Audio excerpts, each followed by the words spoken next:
Welcome back, everybody, to another edition of Sportsbook Confidential. My name's John Sullivan, and I'm coming to you live from the FingerLakes1.com studios in Seneca Falls, New York. And this little show here is to help you learn and grow as a sports bettor. And it's that time of the year again where we start our deep dive into the upcoming NFL season. I'm going to do a few minutes today on NFL championship futures, who's going to win the Super Bowl, just do a little cursory opinion on some of the where I think the value lies in future bets. And I've got some bonus futures for you that I'm not going to reveal just yet. And then we're going to talk about the weekend in sports. We have the final 8 teams in the Euro 2020 soccer tournament. That's the big event this weekend. We've also got Game 3 of the Stanley Cup Finals. We're waiting to see who the Phoenix Suns are going to play in the NBA Final. And I don't really have a whole lot of opinion on that because of all the injuries involved with the 2 remaining teams. I feel like I'm certainly not qualified to handicap that game. And then we've got the weekend in motorsports, the Austrian Grand Prix, of course, in the same circuit that they raced last weekend. And we've got Road America in NASCAR, and that's a first time for the Cup Series there. And that's another road course, so you'll probably figure out what I think about that. But before we do any of that, let's do what we always do and update the bankroll. And I'm afraid to say it was not a great week for me. Starting bankroll last week was $250, and we had Denmark against Wales to win in regulation, and they did 4-0, and that was plus $7 to the bankroll. And then we had England and Germany draw, and England scored 2 goals late to advance 2-0.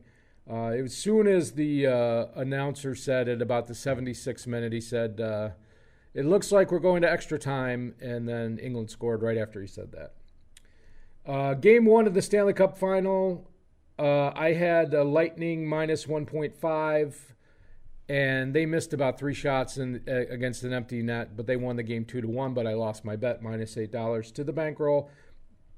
And then last Friday, I said there's no way I think the Bucks can beat the Hawks by double digits, and they must have taken that personally because they beat them by 40. And that was a loser right out the gate. I don't know what happened, but I've really lost my confidence in handicapping the NBA. This year is such an anomaly with all the injuries to all the key players. They're actually showing graphics of who's on the floor during the games because nobody knows any of the role players. And then on the Saturday Pocono race, we had a Hendrick car to win, and Kyle Larson was about to win the race, and he blew a tire on the last lap. But Alex Bowman won the race. William Byron, I think, won the race, but it was a Hendrick car, so that was a winner for us, plus $8 to the bankroll. And then I had a Daniel Suarez top 10 at plus 375. He was in 10th with about 10 laps to go, but he had older tires, and he ended up falling back to about 13th. So that was a loss for me, and minus $8 to the bankroll. If you do the math, that's minus $17 on the week. A bit of a setback there. We've been in this 200 to 250 range for a while, and we had been slowly grinding upwards, so hopefully we can grind upwards this week. Dividing by 30, as we always do, keeps our bet size at $8 going forward because we try to be selective sports bettors. It looks like there's a lot of bets there. I placed 6 bets last week. That was probably one too many. But on the other side of the coin, if you want to look sunny side up, basically if any one of those bets besides the Hawks had come in, it would have been a profitable week. So it's variance, good and bad goes both ways. So that's just the way it is. But that's why we review our bets from last week and see, if we thought we made good bets or if we need to make changes. So that's part of the process. All righty, let's move on to this week's topic, 2021 NFL futures. The futures seem top-heavy this year, expecting a repeat matchup in the Super Bowl. And we'll look at the odds in just a minute, but obviously the 2 favorites are the Kansas City Chiefs and the Tampa Bay Buccaneers. Tampa Bay returns basically all of their starters from last year. I'm not sure about Kansas City returning all of their starters. I think they've lost some key players, but their offensive weapons are intact. You have to trust Andy Reid as a coach who has been Super Bowl, AFC Championship game, AFC Championship game, Super Bowl the last 3 years. So you would think that he has a system in place that's going to make them very competitive. One of my concerns is the health of Mahomes. Obviously, he was injured in the playoffs last year and in the Super Bowl, and it'll be interesting to see if he comes back healthy. There is no doubt that he's an elite passer, and his mobility is what concerns me. So mobility will definitely affect accuracy in completing longer passes to, obviously, Tyreek Hill, the fastest man in the league, and other players. So, but after those two teams, you get the Bills are the third favorite at 11-1, and then quickly it goes to 25-1 and above. So, as with all future bets, uncertainty usually equals value. And this, I think, is a key whenever you look at future bets. Obviously, the uncertainty, if you look, a good example is the NBA playoffs. The Suns were 14-1 right before the playoffs started. The Atlanta Hawks were 40-1 right before the playoffs started. So, obviously, there's been a series of injuries on multiple teams. Multiple stars have been removed from the playoff situation. And that creates massive uncertainty, which also creates massive value because the bookmakers may overprice the favorite and then make all the other teams higher odds, which creates value situations. Or they can't figure out who the favorite is, and you may have your favorite team and it's priced higher than you think they should be priced because the bookmaker has a hard time figuring out who's going to be the favorite going forward. So, the uncertainty is always the key, and there's some things, especially in the NFC, that we're very uncertain about, and I'll talk about those in a minute. Now, who gets the bye in the NFL? The futures, I think the value. This is exactly what I did last year. I looked at the NFC and I said, who is most likely to get the bye? And I looked at all the teams in all the 16 teams in the NFC, and I said, well, geez, Green Bay seems to have the easiest path to both the division title and the bye, and that's exactly what happened. So I had a future on Green Bay last year at 35-1, which I didn't hedge, and I still regret to this day, but I was of the belief that Tampa Bay was not going to win three straight road games in the playoffs, and they just went out and did it. If you told me that Tom Brady was going to throw 3 interceptions in Green Bay, I would, and I knew that ahead of time. I definitely wouldn't have hedged still, but that's the way the cookie crumbled last year. So we're looking for a similar situation this year. If you look at the AFC, the NFC, which team will have the bye? And we'll talk about those possibilities in just a second. And then finally, the NFL has always been a parity league. Expect a long shot contender. What I mean by this is the strength of schedule. The NFL schedules the winningest teams against the winningest teams from the previous year, and the teams that had bad records the previous year usually get an easier strength of schedule, trying to create parity, trying to create more teams eligible for the playoffs, and going into the last weeks of the seasons, making sure the games matter. And it's a situation where there will be a long shot playoff team that might have, a real shot at least getting to the conference finals, because if you have a Super Bowl future and they make it at least to the conference finals, you can hedge out your bet and reap some of that profit off that futures ticket and put it in your pocket. So those are the things we're looking for when betting on futures. So let's get started, and let's take a look at the favorites, the first half of the championship odds. And you can see the Chiefs are the favorites at 5-1, the Bucs at 6-1. So, like I said, Patrick Mahomes staying healthy.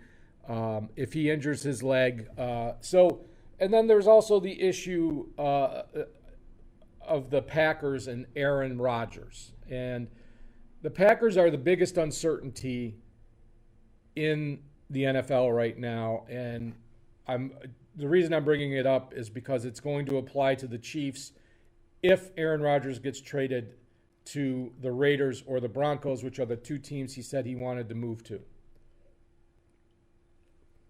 It doesn't seem like the Raiders are willing to trade for Rodgers. The Broncos, I think, are willing partners. I don't know if a deal can be done, but Rodgers claims he's not going to play if he doesn't get traded. And we don't know how this is going to be resolved, but if Aaron Rodgers moves into the same division as the Chiefs and they have to play him twice in one season, I think that limits their chance of actually getting the bye, or maybe even getting home field in the, going through the AFC. And that is, that really makes me think like they are overpriced. And what I mean by overpriced is their odds should be higher than they are right now. And I don't like that number at all. The Bucs at 6-1 again. I don't like that either. They were 6-1 last year, and they were the team that had the most money bet on them to win the Super Bowl last year. And they were like 4-3, and it didn't look like they were really going anywhere. They ended up 11-5 in the same division as the Saints. And like I said, they won 3 straight. It's like they flipped a switch after about 12 games. And then obviously they went into GOAT mode. And you can't, Tom Brady, what is he, 42, 43 years old now? Is he going to keep doing it? The players get older. Their defense is very young. And Bruce Arians has always been a good defensive coach. But, again, with the strength of schedule and their division not being, I think all the other teams in their division are about even strength. So I can see them finishing like 10-6 and not getting a bye and having to go 3 playoff games again. So I don't know. I don't believe. I could be very wrong, like I was last year. And then the Bills 11-1. I think this was a month ago. They were 14-1, then 13-12. Now they're 11-1. They've been getting bet down. Obviously, staying healthy is going to be an issue. They have one of the best offenses in the league now. It's surprising because a couple years ago, when they made the playoffs with Tyrod Taylor, was the defense that was there and the offense wasn't. And it's the other way around, but they play in a relatively weak division. I feel like they have a very good chance for the bye. I feel like the Bills are really good, and once they get below 10-1, I feel like the value's gone there. But I feel like the Bills are the team coming out of the AFC. Then you got the Rams at 13-1. You have Matthew Stafford playing for Sean McVay now. They feel like they've improved at quarterback, but have they improved everywhere else? Obviously, the defense is elite with Aaron Donald. It'll be interesting to see if their receivers and their running game stays healthy. We'll see. That's a tough division. The Ravens at 14-1. They're the favorites in the AFC North with Cleveland, Pittsburgh, and Cincinnati. There's going to be teams battling each other. I feel like nobody there is going to get a bye. A lot of people are big on Cleveland this year, finally putting it all together. Browns are going to brown, though, so I feel like they'll be good. Maybe a playoff team again. 49ers at 14-1. This one has me scratching my head because you've got Jimmy G. You've got their number 3 draft pick that they drafted, the quarterback they drafted. I don't think either one of those players are going to take them to a Super Bowl. And they need Juszczyk and Kittle and their defense and their running game to stay healthy, which has been a problem for the last 2 years. So health is a big factor there. But I think there are other teams in the NFC West that are deeper and more primed to go for a championship run. We've talked. So the Packers right now are 16-1. I think they were, around 10-1 earlier before all this Aaron Rodgers stuff started. If they keep falling and then Rodgers comes back in the middle of the season or something like that, there might be extreme value down the road. So I think if the Packers get to over 20-1 and then you think Rodgers is going to come back at some point, then I would maybe drop a bet on them at some point. And then we start with the NFC East. The Cowboys at 25-1. Dak Prescott had a massive leg injury last year, and he says he's ready, and they're saying Ezekiel Elliott's in the best shape of his life, and Dak Prescott's ready to run rampant and throw, and that's great. However, their biggest problem last year was their defense, and there are huge question marks on the defensive side of the ball. Washington, on the other hand, has one of the premier defenses in the league. I would say they're top 2 or 3 in the league in defense. They signed Ryan Fitzmagic to take over the quarterback. As long as nobody gets hurt on that bad field in Washington, I feel like Washington has a real shot at the division here. Very underpriced. But I'm not sold on the Dak Prescott is going to lead them to a Super Bowl. You know, the Giants are a question mark. The Eagles are a huge question mark. But Washington is going to be very tough this year if Daniel Snyder doesn't intervene and ruin another team. I'm not sold on the Cowboys at all. Broncos at 25-1. Anybody behind Kansas City as currently constituted, I don't believe in. If you want to, they were over 40-1, but then the rumor started about Aaron Rodgers getting traded, and it dropped down to 25-1. Don't feel like they're ready to compete on the championship level. The Colts are an interesting pick at 25-1. That AFC South, there may be one dominant team out of that division that sneaks into a bye, and the Colts are the favorite in that division at 25-1 for a championship. If you are a Carson Wentz fan, I'm a big Frank Reich fan as a coach. I think he's an excellent coach. He was the OC when the Eagles won the Super Bowl. This is a team that's had trouble staying healthy. Their running game, their defense has had trouble staying healthy, but when they are healthy, very competitive. Obviously, they had a very competitive playoff game against the Bills last year, and I don't know if Carson Wentz can stay healthy. Seahawks at 25-1. This one flashes value to me. I feel like the Seahawks are a team that just got a lot better in the offseason. They settled all their Russell Wilson issues. They are, I think, upgraded. It's the defense I'm actually worried about in Seattle now. I feel like they've upgraded their offensive line a little bit. They're going to be able to run the ball. And if they can control tempo against the other teams in their division, especially the Cardinals, who are going to try to go up tempo, I feel like they have a shot at grinding out that division. I don't like them for a bye because that division is so tough with LA, San Francisco, and Arizona. But I do. This is a team that I feel like has a legit shot at a Super Bowl this year. And Russell Wilson has played. I don't know if he's ever missed a game. He may have missed 1 or 2 in his career. The Saints, I just don't see how they. I mean, I don't think they lose that much going from 41-year-old Drew Brees to Jameis Winston or Taysom Hill, but. They're going to need like Alvin Kamara's MVP season to compete.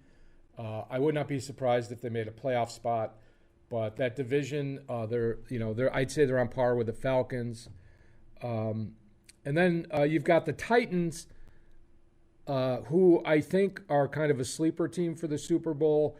They got Julio Jones, but I don't think that really makes them. They were closer to 40-1 before they picked up Julio Jones. Obviously, they have Derrick Henry.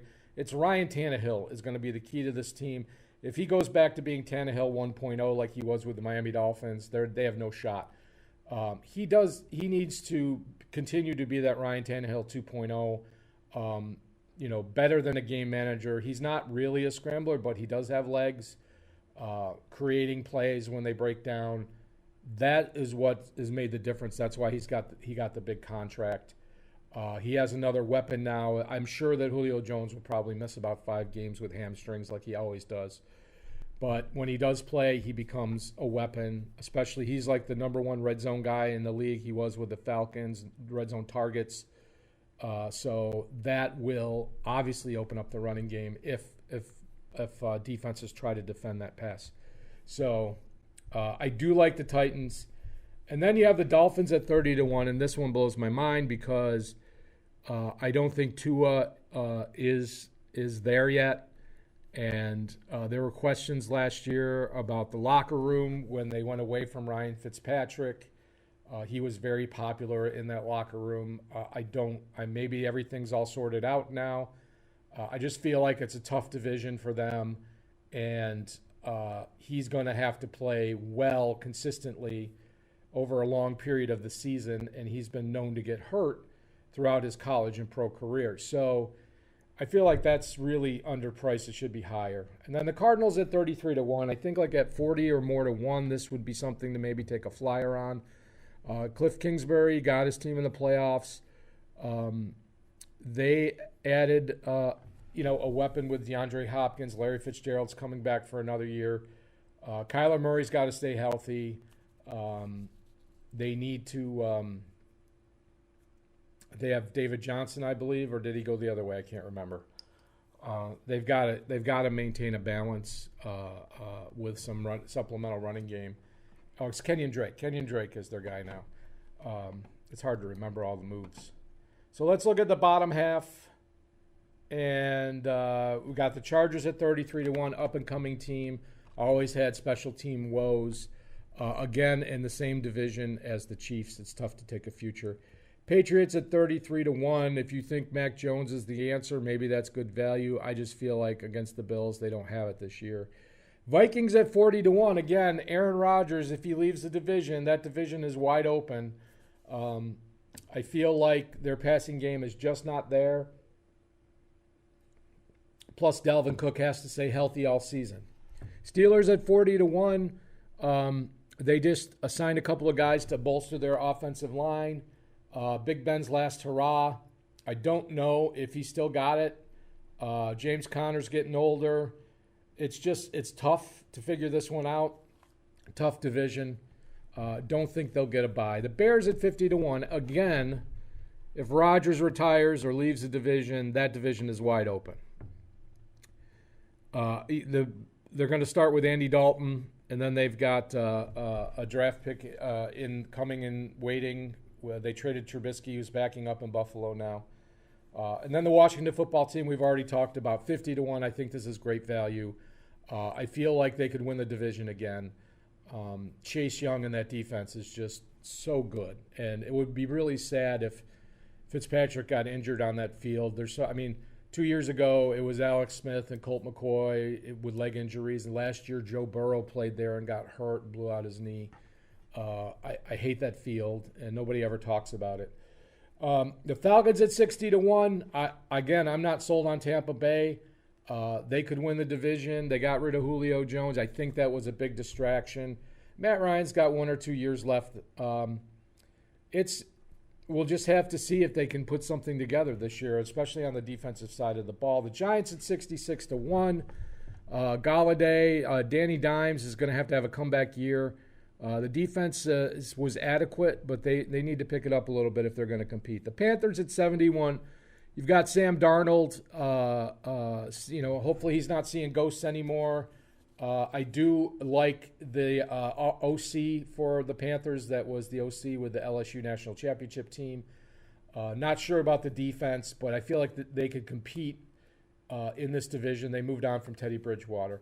The Raiders at 70-1. If for some reason the Raiders end up with Aaron Rodgers, that's a game changer.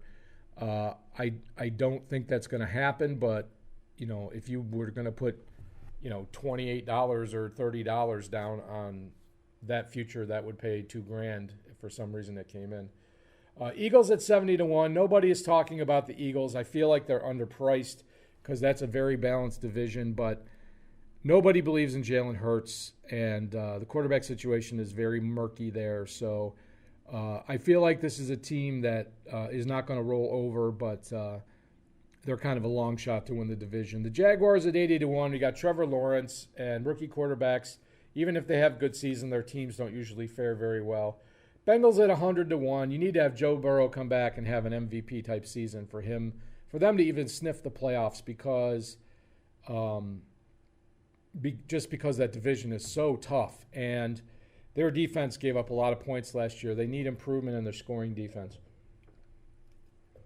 The Jets at 100-1. I like what they're doing with Zach Wilson. He's got a lot of confidence. Rookie quarterback leading a team, you know what's going to happen there. The Lions at 150-1. I got to tell you, Aaron Rodgers retires. that division is wide open. You never know. Throw $20 on the Lions. You never know. That's, that division could be, that's the one where all the uncertainty is. And the Texans at plus 170 to 1. You've got a quarterback with an albatross of a contract that has multiple allegations of misconduct against him. And that team is a mess from top to bottom. Obviously, those are huge odds. I would expect that team to go about 6-10 this year. I don't know. Stranger things have happened. Teams become a cohesive unit sometimes overnight. Chemistry works.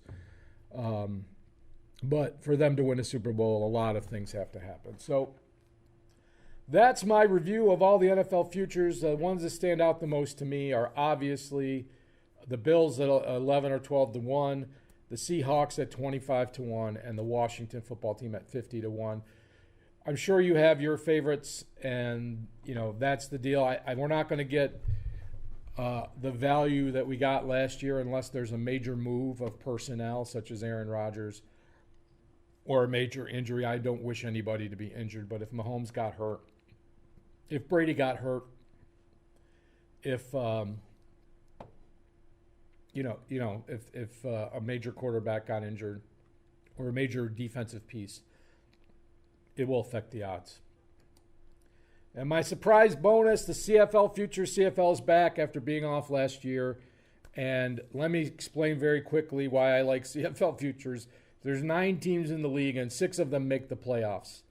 And it's very simple to handicap.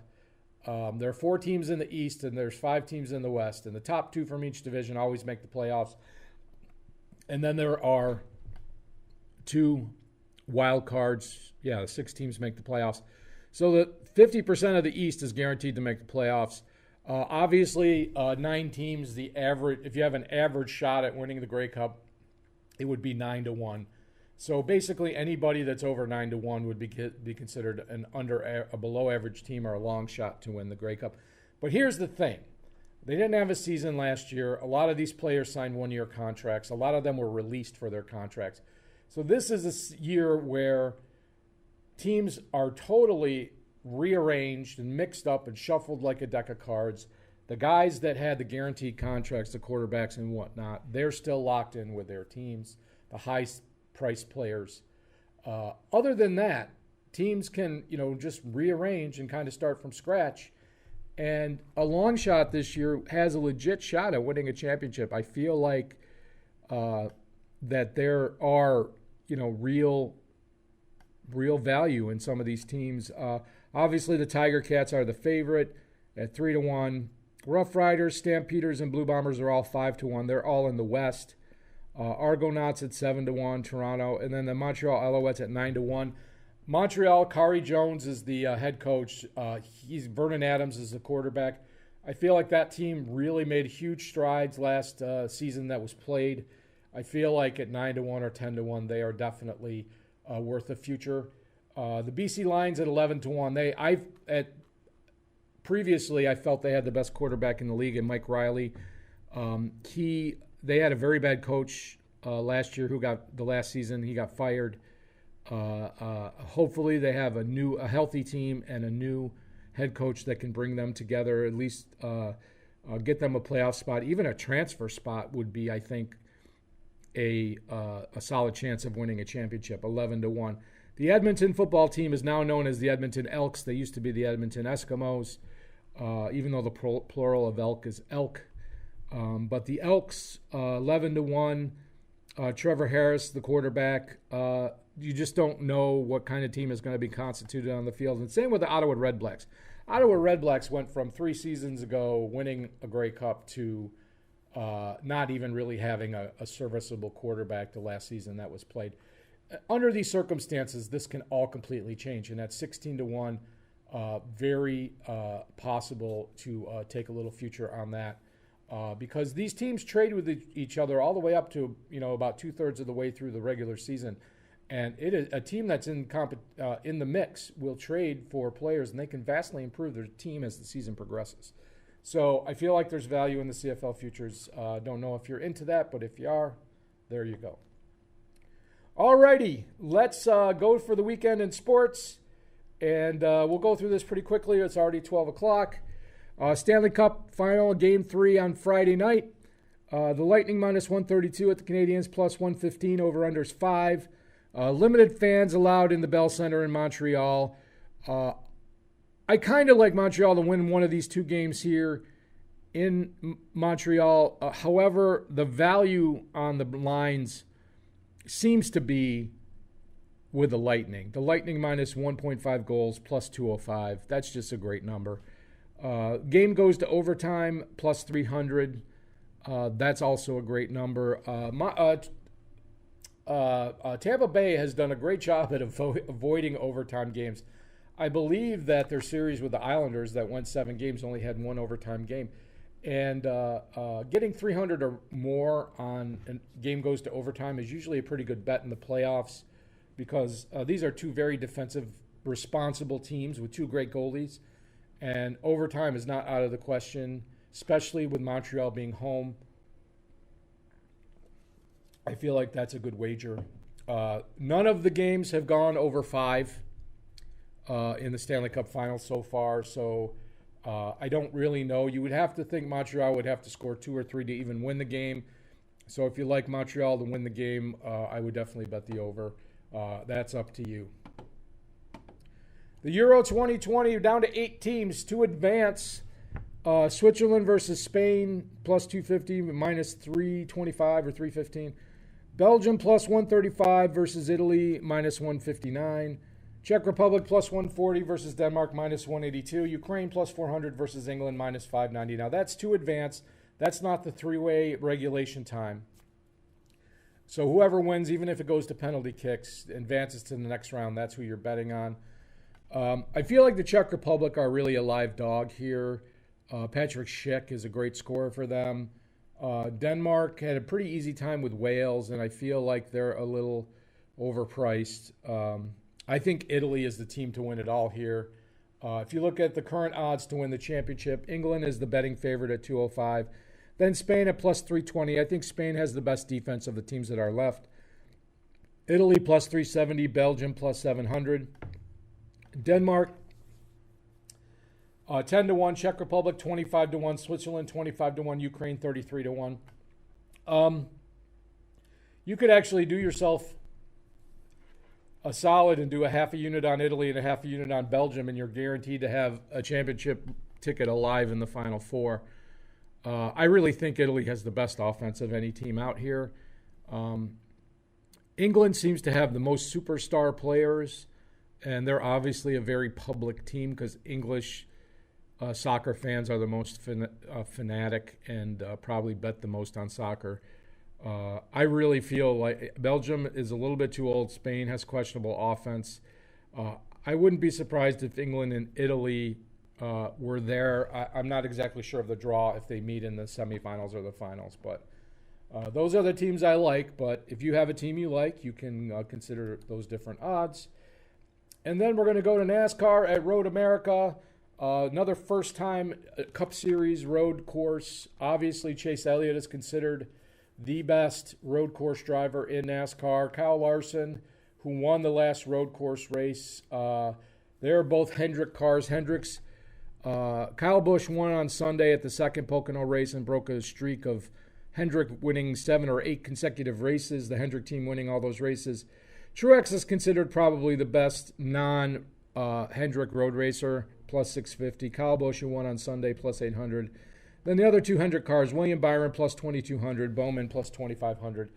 I like William Byron. He's just gotten better and better as the season went along. Those are great odds on him to win this race. But he would have to have, Elliott and Larson would have to probably have some bad luck for him to take this race. And then finally, the F1 Austrian Grand Prix. It's the exact same course they ran last week. Qualifying's tomorrow morning. Right now, Max Verstappen is minus 167. He won last week. He won the pole last week. Lewis Hamilton, plus 225. He started 4th last week, but he took the lead when Verstappen went off the course by himself.